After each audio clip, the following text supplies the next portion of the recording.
Hi guys, welcome back to yet again another WWE predictions video. Tonight we'll be covering Night of Champions 2025. And if this is your first time visiting this channel, please leave a like or a comment and please subscribe. It will be much greatly appreciated. And if you guys just leave anything in the comments below, I will be making more of these predictions videos. I will appreciate that so much and thank you. Okay, the first match we'll be covering will be a street fight. It's going to be Rhea Ripley versus Raquel Rodriguez. Okay, I've been following this feud. I am a fan of it. I haven't been liking what they've been doing with Rhea lately, putting the title on her, taking it off her. I think they should take a break with her with the title. I think that's a great thing. Having this little program with Raquel is good. They have their history with each other. I think it's a good thing for Raquel. Making it a street fight, adds that little edge to it that it's kind of missing. And I think Rhea will benefit from this. But the winner that I'm going to actually go for here is actually going to be Raquel Rodriguez. And I feel like she's going to win in an interesting way. Probably in a way that has to be include shenanigans or some type of problems. But my pick is going to be going for Raquel Rodriguez, taking the win for this. Moving on to our next match is going to be another women's match, which is going to be the Queen of the Ring match, Asuka versus Jade Cargill. Now, I've been following the women's Queen of the Ring. It was fun. The tournament was fun. But honestly, Asuka's return carried the entire thing, and you honestly couldn't see anything else but Asuka's return. Asuka's return match was very exciting. I'll be honest. That promo that she cut at the end in Japanese, that was kind of out of nowhere. It was kind of hard to watch. I think WWE should do less of that, of the talking in different languages. Unless they add subtitles, because if they're just going to make the wrestlers speak in different languages, everyone is not really going to listen because not everybody knows that language. And especially if there's no subtitles, because what are they even talking about? You know what I mean? But it's good to see Asuka return. Her going up against Jade Cargill is going to be an interesting match. Nothing I asked for, but it's nothing I'm going to complain about. I'm going to be going for Asuka winning here, which is the choice I hope they do make, because I still am not sold on Jade Cargill yet. Great wrestler, has the great look to her, but it's not enough for me to really be sold on her character. Again, it feels like I'm watching a perfectly polished character from a corporately created, whoever knows, piece of trash, scum, whatever it is. That's what it feels like when I'm watching Jade Cargill. It doesn't feel like I'm watching an authentic wrestler that she came up with herself. No offense. But I'm going to be going with Asuka taking the win here, and she's going to be your new Queen of the Ring, and I hope they make her go up against Io Sky.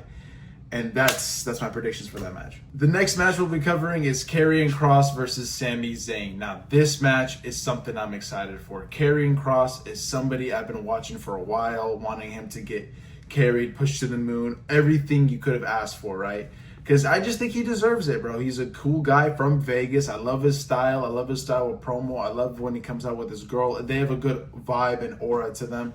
I think Karrion is somebody the fans love, you know what I mean? Obviously, they showed it after WrestleMania 41.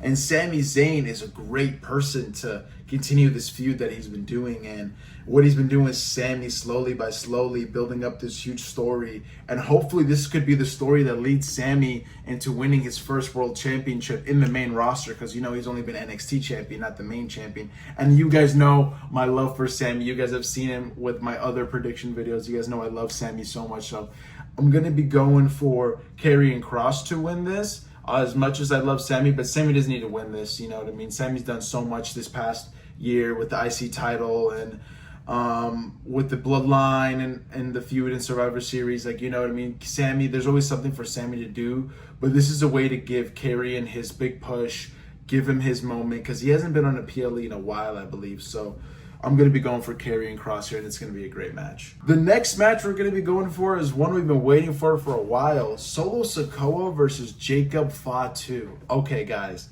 We all know we all want Jacob to win here, but Solo, guys, I'm just sold on him, bro. His character is finally showing. He's so expressive.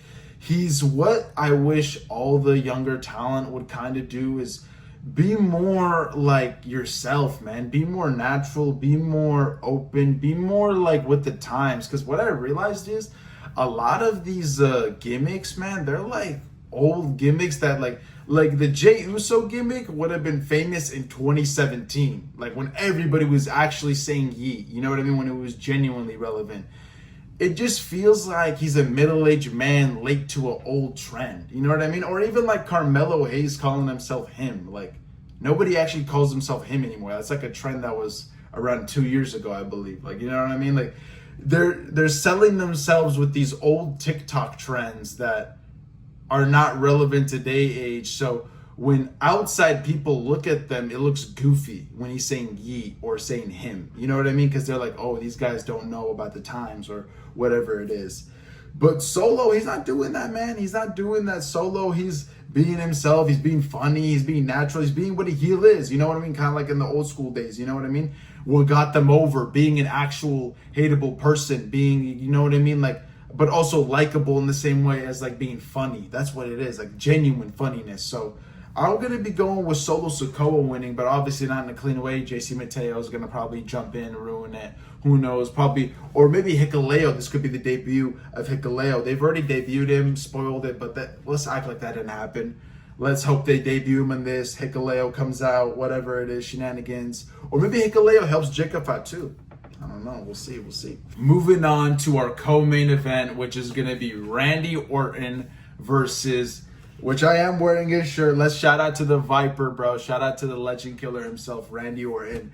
It's going to be Randy Orton versus Cody Rhodes. This match, guys, is something we've been waiting for a while. Since 2022, since Cody came back, man. They've been teasing this, you know, for a big time. Since Legacy, they would even tease this. So I'm going to be going for, obviously, Randy to win this. Just because I don't want to see Cody and Cena again. That match was very lackluster at Mania. If they want to fix it at SummerSlam, if they want to do Cody and Cena as again, possibly fix it. I don't think it needs to happen again. You know what I mean? Randy versus John. It can be, I would rather see Randy dethrone John than Cody dethrone John. Does that make sense in a way?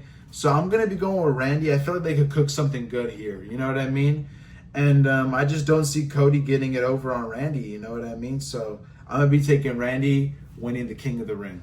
Moving on to our final match, which is the main event everybody's been waiting for. CM Punk versus John Cena for the WWE Undisputed Universal Championship. Listen, guys. Oh, man, this match is going to be a classic. It's going to be kind of like the Randy and John one the first. It's going to be like a fun match. We know John's going to win at the end. Can I see them dropping the title, especially at Riyadh, Saudi Arabia? No, they're definitely not going to drop it in Saudi Arabia. Can I see a fake cash-in? Definitely. Definitely. I hope they don't make Seth win it just because he won his first world, not first world title, but his World Heavyweight Championship. He won it at Night of Champions at Riyadh, I believe. And if they'd want him to win it again, like win the Undisputed one at Riyadh, I don't know if they'd do some. Triple H has been doing a lot of weird stuff lately, so I wouldn't be surprised if he's even thinking about some weird way of connecting that, which would benefit us in no way. But I'm just saying. Anyway. It's going to be a fun match. It's been a great story. If you guys watched SmackDown tonight, it was a great promo between them. I love when they add like gimmicky stuff like Dr. Thugonomics. You know what I mean? I hope that's not going to be all of Dr. Thugonomics that we're going to see in the retirement tour. I hope we see him come out as Dr. Thugonomics. You know, maybe see more of it, hopefully. But we don't really know.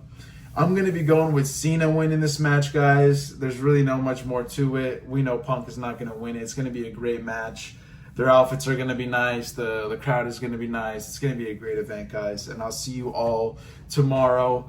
And hopefully we'll see what happens, guys. Thank you so much for watching. This is my predictions video. And if you guys want more, let me know in the comments below. And thank you so much for watching. Bye.